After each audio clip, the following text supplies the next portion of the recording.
राधा रानी की जय, गोपाल कृष्ण भगवान की जय, హరి గోవింద.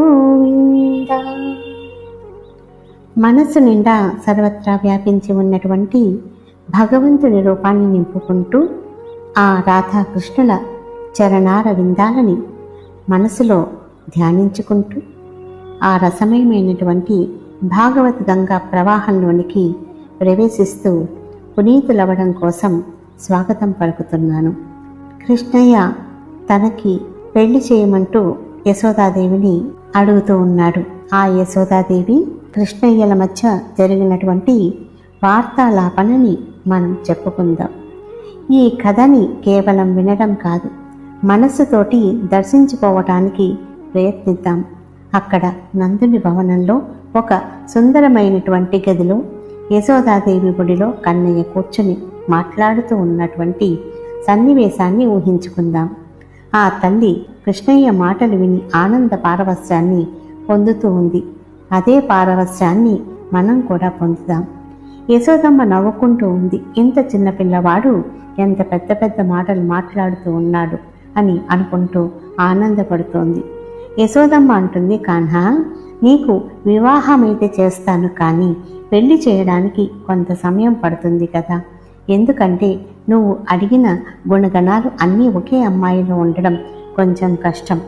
సర్వగుణ సంపన్నురాలు కావాలి. నువ్వు చెప్పినటువంటి గుణగణాలు ఉన్నటువంటి అమ్మాయిని వెతకాలి కదా. ఇంకా పెళ్లికి తయారీలు ఎన్నో చేయాలి. అందరికీ పత్రికలు పంచుకోవాలి. పెళ్లివారందరం కలిసి వెళ్ళాలి. అక్కడ కూడా సమయం పడుతుంది కదా అంటే కృష్ణయ్య అంటున్నాడు, లేదు లేదు లేదమ్మా, అంత పెద్ద ఎత్తున అవసరం లేదు.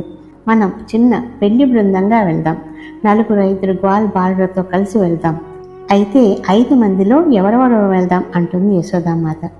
1 నేను, 1 నువ్వు, ఇంకొకటి మధుమంగల్ మరియు శ్రీధామ, ఇంకొకరిని ఎవరో ఒకరిని చూద్దాం అని అంటాడు కృష్ణయ్య. సరే గాని ఇందులో మరి బలరాముని పేరు లేదు అంటుంది యశోదామాత. కృష్ణయ్య అంటాడు, అమ్మ, బలరాముని పేరు మాత్రం తీయొద్దు.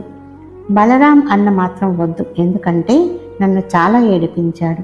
నన్ను అన్నాడు, అంగడిలో నుంచి నన్ను మీరు తీసుకొని వచ్చి పెంచుకున్నారట. యశోదామాత, నందబాబా చాలా తెల్లగా ఉంటారు, కానీ కృష్ణయ్యను చూడండి ఎంత నల్లగా ఉంటాడో. యశోదామాత, నందబాబా యొక్క కుమారుడైతే మాత్రం ఇతడు కాడు అని అన్నాడమ్మా. అలా అని నన్ను చాలా ఏడిపించాడు. అందుకని బలరాం అన్న పేరును మాత్రం అస్సలు తీయద్దమ్మా, తీసుకువెళ్ళే సమస్య లేదు అంటాడు కృష్ణయ్య. యశోదమ్మ అంటుంది, నేను నాకున్న గోసంపద మీద ఒట్టేసి చెప్తున్నాను, నువ్వు నా కొడుకువి అని అంటుంది యశోదాదేవి. ఈ ఒక్క సమస్య కాదమ్మా, ఇంకొక సమస్య కూడా ఉంది అంటాడు కృష్ణయ్య. అది ఏమిటంటే, బలరాముడు తెల్లగా ఉంటాడు, నేనేమో నల్లగా ఉంటాను. తీరా మోసి అక్కడికి వెళ్ళాక పెళ్లివాళ్ళు అమ్మాయిని ఈ నల్లవాడితో కాదు, ఆ తెల్లవాడికిచ్చి పెళ్లి చేద్దాం అని చెప్పి బలరాముడికి చేద్దామంటే గడబడైపోతుంది, అసలుకే మోసం వస్తుంది. ఈ మాటలన్నీ విన్న యశోదమ్మలో లోపల నవ్వుకుంటూ ఉంది. ఇవన్నీ సరే గాని నీ దృష్టిలో ఎవరైనా ఉన్నారా అని అడుగుతుంది. కృష్ణయ్య కొంచెం సిగ్గుపడతాడు. అరే కృష్ణ, నీ దృష్టిలో ఎవరైనా ఉంటే చెప్పు అని అంటుంది యశోదాదేవి. అప్పుడు కృష్ణయ్య మెల్లగా, అమ్మా, నీకు గుర్తుందా, ఒకరోజు మన ఇంటికి నాతో ఆడుకోవడానికి ఒక అమ్మాయి వచ్చింది కదా, ఆ గోపిక వచ్చింది కదా, ఆ అమ్మాయిని పెళ్లి చేసుకుంటాను అని అంటాడు కన్నయ్య. యశోదమ్మ గుర్తిస్తుంది కృష్ణయ్య ఎవరిని ఉద్దేశించి చెబుతున్నాడు, కానీ తాను వినోదించాలనుకుంటూ ఉంది యశోదాదేవి. లలిత అని అమ్మాయి వచ్చింది కదా, ఆ అమ్మాయా అని అడుగుతుంది. అయ్యయ్యో అమ్మా, ఆ లలిత రోజంతా కొట్లాడుతూనే ఉంటుంది, కయ్యానికి ఎప్పుడూ సిద్ధంగా ఉంటుంది. అలాంటి గయ్యాలి అమ్మాయిని నన్ను పెళ్లి చేసుకోమంటావా? ఆ అమ్మాయి కాదు, ఆ అమ్మాయిని నేను పెళ్లి చేసుకోను అంటాడు కృష్ణయ్య. అమ్మా, బాగా గుర్తు తెచ్చుకో, ఆ రోజు నాతో ఆడుకోవడానికి మన ఇంటికి వచ్చింది కదా, ఆ అమ్మాయిని నేను పెళ్లి చేసుకుంటాను అంటున్నాడు కృష్ణయ్య. యశోద అంటుంది, గుర్తొచ్చింది, నువ్వు ఎవరిని గురించి మాట్లాడుతున్నావో అదే ఆ చిత్ర కదా, చిత్ర గురించి మాట్లాడుతున్నావా అంటుంది యశోదమ్మ. అయ్యో రామా, చెప్పా కదమ్మా అందంగా ఉంటుందని. చిత్ర లావుగా ఉంటుంది, నేనేమో సన్నగా ఉంటాను. మా ఇద్దరికి జోడీ బాగుంటుందా? మా ఇద్దరి జోడీ ఏం బాగుంటుందమ్మా, చిత్రని పెళ్లి చేసుకోను అంటాడు కన్నయ్య. బాగా గుర్తు తెచ్చుకో అమ్మా అంటాడు కృష్ణయ్య. యశోదమ్మ అంటుంది, పోనీ నువ్వే చెప్పరాదా కృష్ణ, ఎవరో నువ్వే చెప్పొచ్చు కదా అంటుంది. అప్పుడు ఇంక లాభం లేదు అనుకుని, అమ్మ ఆ రోజు మన ఇంటికి వచ్చింది కదా, చాలా అందమైనటువంటి అమ్మాయి, చక్కని వస్త్రాలు ధరించినటువంటి అమ్మాయి, ఎంతో నాజుగ్గా సుందరంగా ఉంటుంది, చాలా నెమ్మదస్తురాలు, నిదానమైనటువంటి అమ్మాయి. ఆ అమ్మాయి మాట్లాడుతూ ఉంటే ఎంత మృదు మధురంగా ఉంటుంది, కోయలు కూసినట్టుగా ఉంటుంది కదా ఆ అమ్మాయి. అదే ఆ వృషభాన్ గారి పుత్రిక కిషోరిని నేను పెళ్లి చేసుకుంటాను అని చెప్తాడు కృష్ణయ్య. ఈ మాట విని యశోదాదేవి చాలా సంతోషిస్తుంది. తన యొక్క తనయుణ్ణి హృదయానికి హత్తుకుని, సరేలే ఆ అమ్మాయికి నీకు పెళ్లి చేస్తాను అని అంటుంది. కొన్ని శాస్త్రాల్లో వర్ణన కూడా ఉంది. బ్రజ్ యొక్క సాహిత్యం చెబుతుంది. ఏమనంటే, యశోదాదేవి రాధారాణి చేతులకి గోరింటాకు పెట్టి పసుపు పూసిందని చెప్తారు. ఆ విధంగా రాధారాణిని తన కోడలుగా స్వీకరించింది అని బ్రజ్ సాహిత్యంలో చెప్పబడుతుంది. అప్పుడు ఆ రాధారాణి తన స్నేహితులకు తెలియక మునిపే తన చేతులను ఒక సరోవరంలో కడుక్కుంటుంది. ఎందుకంటే అందరూ అడుగుతారని.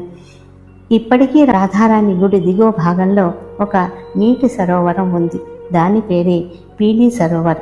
జయదేవుడు తన యొక్క గీత గోవిందంలో నిత్యం రాధాకృష్ణుని యొక్క విహారాలు మరియు వారి యొక్క కలయికని చాలా చక్కగా వర్ణించాడు. రాధారాణికి ఒక పేరు ఉంది, బర్సానేవాలి అని. కొందరు అంటారు రాధారాణి బర్సానాలో నివసించింది కాబట్టి బర్సానేవాలి అనేటటువంటి పేరు వచ్చిందని అంటారు. కానే కాదు. కృష్ణయ్య ఎప్పుడైనా కృపను చూపిస్తే ఒక్కొక్క బిందువుగా, అంటే ఒక్కొక్క తొలకరి చినుకులాగా తన యొక్క కృపని వర్షింపచేస్తాడు. కానీ రాధారాణి మాత్రం అలా కాదు. ధారాపాతమైనటువంటి జలపాతంలాగా, జడి వానలాగా తన యొక్క కృపని వర్షింపచేస్తుంది.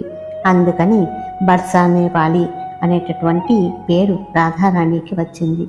ఈ విధంగా కన్నయ్య రాధారాణికి తనకు వివాహం చేయమని యశోదామాతని అడుగుతున్నటువంటి సన్నివేశాన్ని, వారిద్దరి మధ్య జరిగినటువంటి వార్తాలాపనని మనం చెప్పుకున్నాము.